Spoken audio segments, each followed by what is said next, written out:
राय star और ज्ञान भाई भूत भगाने के लिए एक गांव में आते हैं। फिर दोनों गांव के सरपंच के पास आकर रुक जाते हैं। अच्छा हुआ तुम दोनों हमारे गांव में आए। अरे वो सब छोड़ो, ये बताओ कि इस गांव में क्या हो रहा है। इस गांव में हर रात को एक अजीब सा गाना बजता है, वो भी इस 10 साल से बंद घर में से। सरपंच ने टूटा फूटा 10 साल से बंद घर की ओर इशारा किया। हर रात 8 बजे एक गाना बजता है। वो अजीब सा गाना गांव के चारों ओर गूंजता है। बात ये है कि जो भी इंसान इस गाने को सुनता है उसका सर धड़ से अलग हो जाता है। हर रात 5 लोगों की मौत होती है।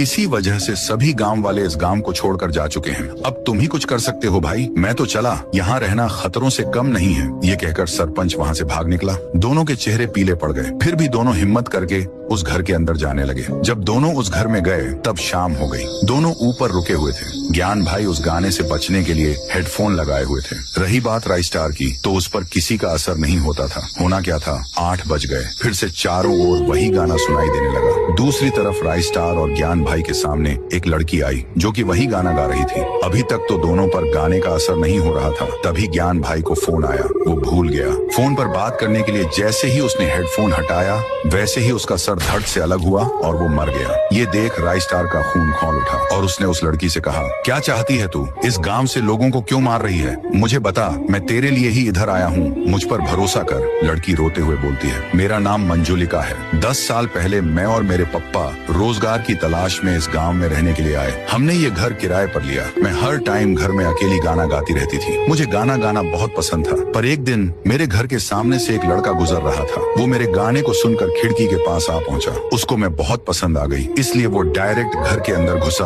और मेरे सामने आकर मुझे गुलाब का फूल देकर बोला, आई लव यू। पर मुझे लड़कों में कोई दिलचस्पी नहीं थी। फिर क्या था, मैंने उसके गाल पर 2 थप्पड़ मारे और कहा, निकल जा यहाँ से। उसके बाद जाते जाते वो 2 शब्द कह गया, मेरा प्यार ठुकराएगी, अब देख तेरे साथ क्या होता है। ये कहकर वो चला गया। उसी गांव में एक जगह बहुत सारा गांव का पैसा रखा हुआ था। वो लड़का रात को चोरी छुपे उसी जगह पहुंचा और सारा पैसा चुरा लिया। अगली सुबह जब सरपंच को पता चला कि सारा पैसा चोरी हो गया है तो उसने सभी गांव वालों से कहा, सभी के घर में जाकर छानबीन करूंगा। अगर किसी के भी घर से पैसा निकला तो उसकी मौत निश्चित है। बस इतना क्या था। सरपंच सभी के घर की चेकिंग करके जब मेरे घर आया तो उसको किचन में पूरा पैसा मिला। उस लड़के ने चोरी का पैसा मेरे घर बदला लेने के लिए रख दिया था। उसके बाद सरपंच समेत गांव वालों के सामने मुझे और पप्पा को एक सूखे पेड़ पर उल्टा टांगा गया और नीचे से आग लगा दी गई। उस आग में हमारी तड़प तड़प कर मौत हुई। इसलिए मैं इन गांव वालों को मारती हूँ। मुझे बस उस लड़के की बलि चाहिए। राय स्टार बोला, ठीक है। उसके बाद उस लड़के को उसी सूखे पेड़ पर उल्टा टांगा गया